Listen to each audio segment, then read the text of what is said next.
Hey everybody, welcome to the women's basketball edition of Warrior Daily. Tom Gorman and Coach Lohr here with you. Coach, your team split a pair of games last week, winning here at home 59-52 over Saginaw Valley State. First conference win for the Warriors, so nice to get that number as a positive. And there were a number of positives really throughout that game. Several standout players. One that I noticed in particular, Chloe Schrebernack, your sophomore, 9 points, 8 rebounds. By far her best game as a Warrior, and it even earned herself a start on Saturday. Chloe has been really a sleeper, I think. She's really has done a great job in our preseason, conditioning, and our early individual workouts. She was somebody who, I really could see fitting into the system, and for whatever reason, I don't know if nerves got the best of her or what happened in our first few games rather, but she was long overdue. We've kept seeing her have consistently good practices, and then put her in, and she was maybe playing a little Houdini on us. But put her in the starting lineup and said, Chloe, let's just go for it, and really had some solid numbers. And that's really a spot where I feel like we've been lacking, and it's that position and that job's open for any one of our guards in that spot. So Chloe had a good night. Well, it certainly speaks to the depth of your team, and your team went on Saturday on the road, non-conference game against St. Joseph's College. Tough loss there, 90-82, but Juanita Cochrane, holy cow, what a game for her. 28 points, 23 rebounds. We haven't seen numbers like that in this program in a very, very long time. Well, Juanita has really been working hard. It had some nagging injuries about a year ago, so early we were, kind of baby stepping her through our conditioning and even on the floor. So we've had her with us more consistently now for the last 2 months. And without question, that was just a huge game for her. And to credit our guards and our post play, whether it would be a high-low set or just our guards getting her the basketball and getting the ball to her at a position where she could score. So, Juanita is really got it going along with Deanna Crumpton.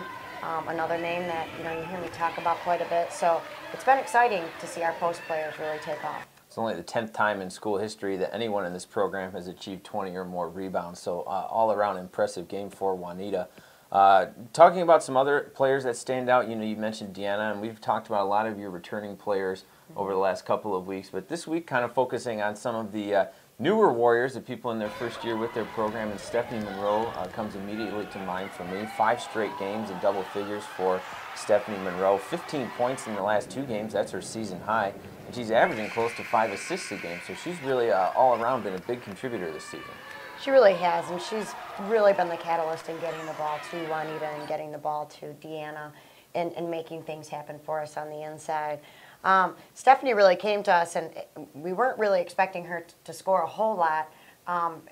That really wasn't her forte, so to speak. She was much more of a distributor. And I think just being away from the game for a couple of years and a hunger and a passion to maybe complete her game, so to speak, and add scoring to not only the offensive end, the defensive end, what she's doing. She wanted to put some points up, and she's certainly capable. She and Juanita have a really good chemistry as far as a 1-2 punch inside and out. And we're just working now to get more players involved, get our perimeter game generated, as certainly people are going to key in on Deanna and Juanita now at this point. So that's going to open it up for us on the perimeter. Well, let's talk about what's coming up. Your team begins a 4-game homestand this week. You've got Ohio Dominican and Tiffin coming into the Mathi this week, Thursday and Saturday respectively. Teams with records comparable to ours, 5-3, 5-2, give or take a game here and there. But I know this is a challenging week for your student athletes as well, given the fact that we're in the middle of exams, and certainly trying to prepare for 2 South Division opponents won't be an easy task either. But what are you guys focusing on this week? Well, we've really have to keep them for 2 hours really focused in on basketball. We've given them ample time for their studies and their academics. They don't have class today, for example. So our expectation is just give us 2 hours. The other 22, you can, get your rest and study.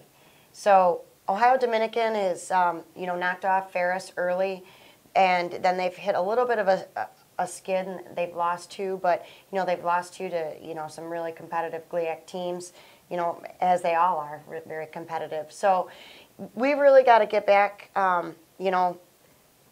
stay on track and doing what we're doing, but also we're back at home. We should have our legs underneath of us. No excuses. 4 games at home.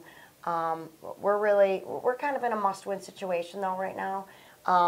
Whoever our next opponent may be, and it just so happens to be Ohio Dominican. So we're in a must-win, and we're going for it. Okay, well, we'll see what happens on Thursday and on Saturday. Best of luck.